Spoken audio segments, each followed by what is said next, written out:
Salut à tous, ici Michael, j'espère que vous allez bien. On se retrouve pour une nouvelle vidéo consacrée au logiciel Blender. Aujourd'hui, la suite de la formation sur Blender et on va s'attarder à la navigation 3D. Donc tout d'abord, qu'est-ce que la navigation 3D? Vous avez dans Blender, dans l'interface par défaut, quelque chose qui s'appelle la vue 3D. On peut cliquer ici et voir qu'on est bien en 3D Viewport. Donc c'est bien l'affichage de la vue 3D.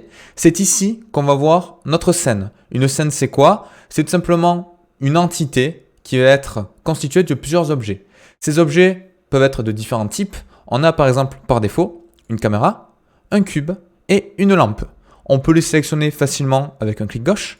Ça peut paraître anodin pour certains, mais dans les anciennes versions de Blender, c'était un clic droit. Donc certaines personnes étaient un petit peu insatisfaites à ce niveau-là, et du coup, récemment, ils l'ont changé, ils l'ont mis sur le clic gauche. Donc on verra prochainement dans d'autres vidéos comment rajouter, supprimer des objets et comment gérer des collections pour organiser un petit peu tout ça. Mais sachez que voilà, la vue 3D, c'est là où on va passer le plus de temps dans Blender, parce qu'on va pouvoir organiser nos scènes, modéliser, rajouter des matériaux, etc., etc.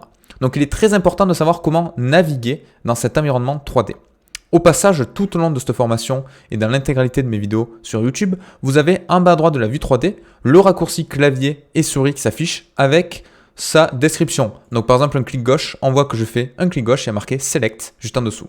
Donc c'est plus pratique pour suivre pour vous. Si des fois j'oublie d'énoncer quelques raccourcis clavier oralement, ils seront toujours présents en bas à droite de la vue 3D.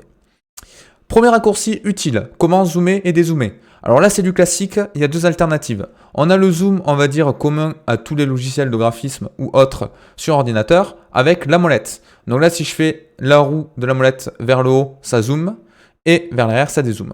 On voit cependant que le zoom, il se fait selon un certain pas. Il n'est pas vraiment très fluide. Donc comment faire un zoom un petit peu plus fluide? Tout simplement en faisant CTRL et clic molette. Donc CTRL clic molette, on voit bien la différence. Là, c'est vraiment un zoom qui est progressif en fonction de mes mouvements de la souris. Donc je fais CTRL clic molette et je glisse ma souris vers le haut ou le bas et ça va faire un zoom progressif. Donc ça, c'est très intéressant.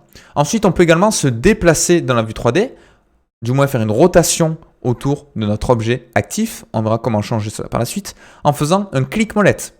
Donc le clic molette permet tout simplement de faire une rotation autour d'un centre de pivot qui par défaut est présent à l'origine de ma scène, donc présente ici.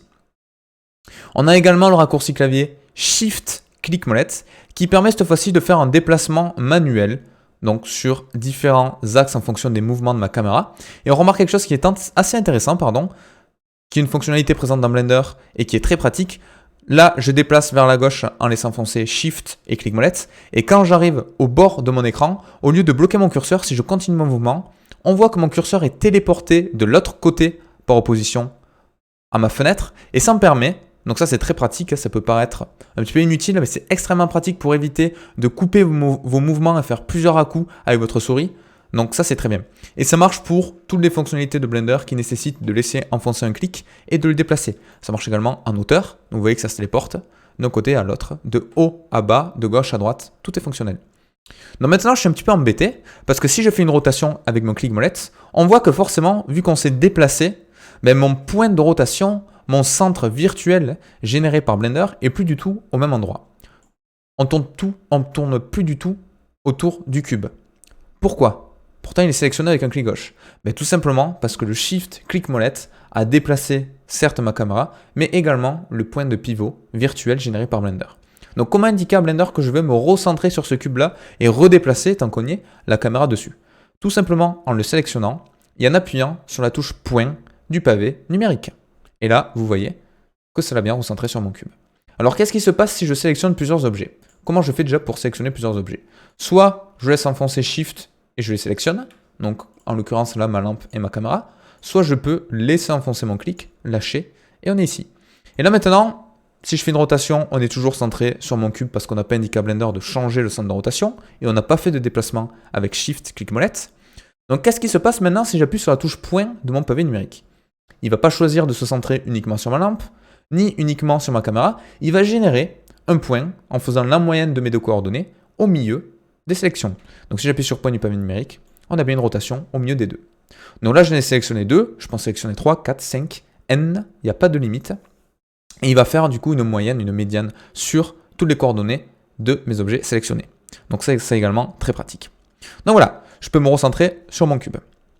Ensuite, on a quelques raccourcis clavier qui sont intéressants. Sachez qu'à chaque fois, dans Blender, du moins la plupart du temps, s'il y a un raccourci clavier, il y a un raccourci visuel. Donc je vais essayer de vous présenter la plupart du temps les deux, mais je vais insister sur les raccourcis clavier qui sont plus utiles. Ça permet d'aller chercher dans les menus à chaque fois tous les paramétrages. Donc on a, présentation globale, un environnement en 3 dimensions. Donc qui dit 3 dimensions dit 3 axes, X, Y et Z.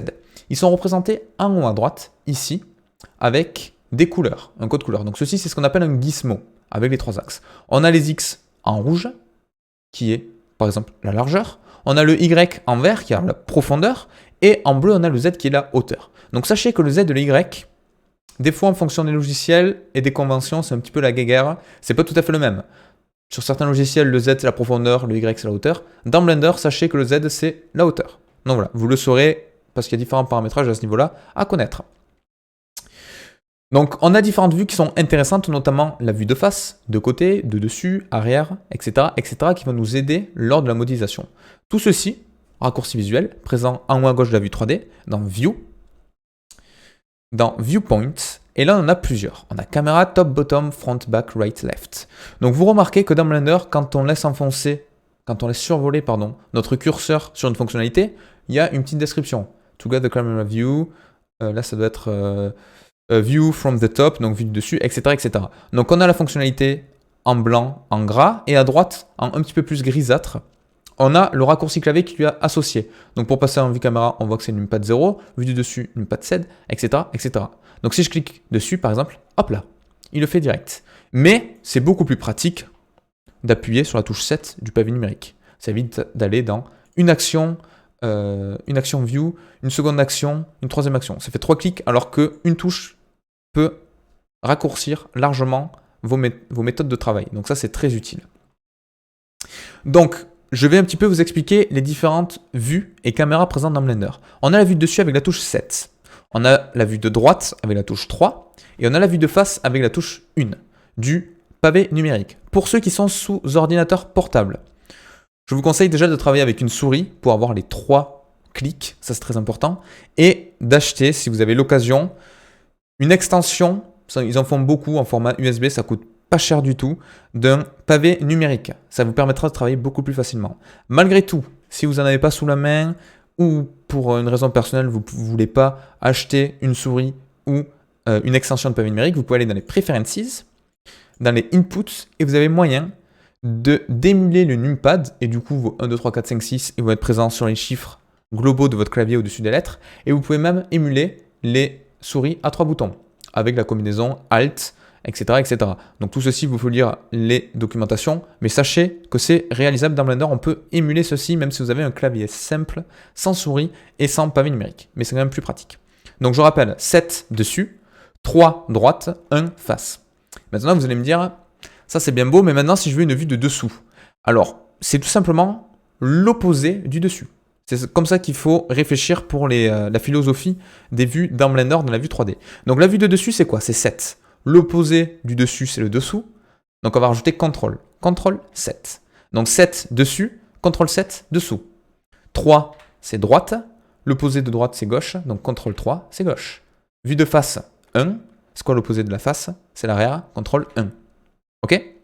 Et on a également un raccourci qui est très intéressant, tant qu'on est dans le raccourci clavier. Bon, on a des rotations avec 2, 6, 4 et 8, que honnêtement, on n'utilise quasiment jamais. Mais on a quelque chose qui est assez intéressant, c'est activer ou désactiver les perspectives.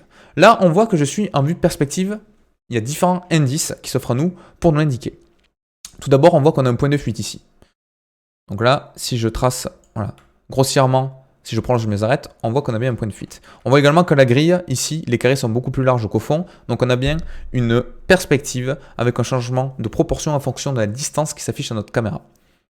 Donc ceci, c'est très pratique parce que ça nous permet vraiment de nous représenter l'environnement 3D, de le simuler. Parce que là, dans Blender, c'est un logiciel qui tourne sur un moniteur qui est plat, donc en 2 dimensions, et on doit bien retranscrire un environnement 3D en 2D. Donc il y a un changement ici d'environnement, de dimension qui est présent. Donc Blender, il essaie de nous le simuler.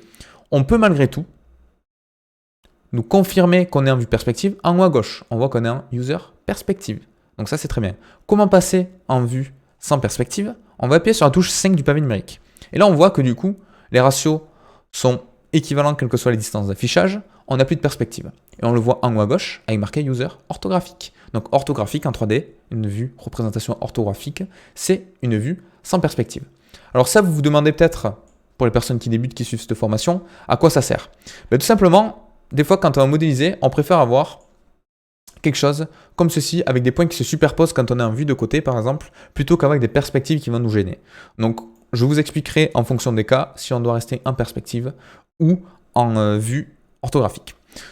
Donc par défaut, souvent quand on va aller sur des vues de côté, on va préférer aller sur quelque chose qui est orthographique d'ailleurs par défaut. Là je passe en perspective avec 5, si j'appuie sur 3, il me met automatiquement en right orthographique parce que c'est pas très utile d'avoir les perspectives sur la vue de côté.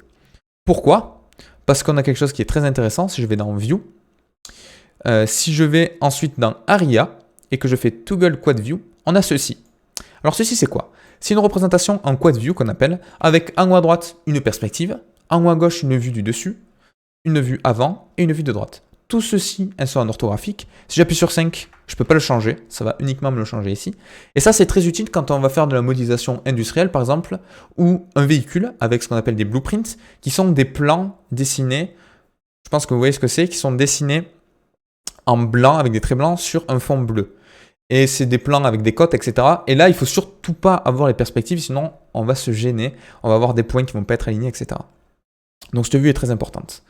Donc voilà, et je peux changer cette vue en retournant dans Aria et cliquer à nouveau sur Toggle Quad View. Donc voilà, c'est à peu près tous les raccourcis clavier de la vue à connaître. On en a un dernier qui pour le moment va paraître peut-être un petit peu abstrait pour vous, mais au fur et à mesure, vous allez comprendre à quoi ça sert. On a cette caméra là. La caméra, elle sert à quoi? Déjà, je peux passer en vue caméra en appuyant sur la touche 0. Donc une fois de plus, un raccourci du pavé numérique. La vue 0, on se téléporte en vue caméra, on voit qu'on a un cadran. Ce cadran, c'est le champ de vision de la caméra. Je ferai des vidéos plus détaillées sur ceci, mais sachez que quand vous allez faire un rendu c'est une image de synthèse, c'est pour convertir les données de votre environnement 3D en image fixe ou en animation. Il va forcément se mettre du point de vue caméra. Donc le rendu se fait toujours à partir de ça. Si vous êtes comme ceci et que vous faites un rendu, il ne fera pas le rendu par rapport à votre champ de vision à vous, mais par rapport à la caméra. Donc voilà, c'est très important de savoir que ça existe et de le connaître. Donc pour récapituler, on a quelques raccourcis clavier à connaître, beaucoup avec la molette, avec des shift, clic molette, etc. On a le gizmo en haut à droite qui peut nous être utile pour travailler sur les axes. Il y a également des raccourcis clavier. Si je clique dessus, on voit qu'on peut aller sur les vues droite dessus, côté, avant, arrière, etc. en cliquant directement sur le gizmo. Je vous conseille d'apprendre les 7, 3 et 1 et la combinaison avec CTRL pour naviguer plus facilement dans la vue 3D. Donc voilà, c'est tout pour aujourd'hui et on se retrouve très vite pour les manips de base sur un objet dans Blender. A tout de suite, ciao.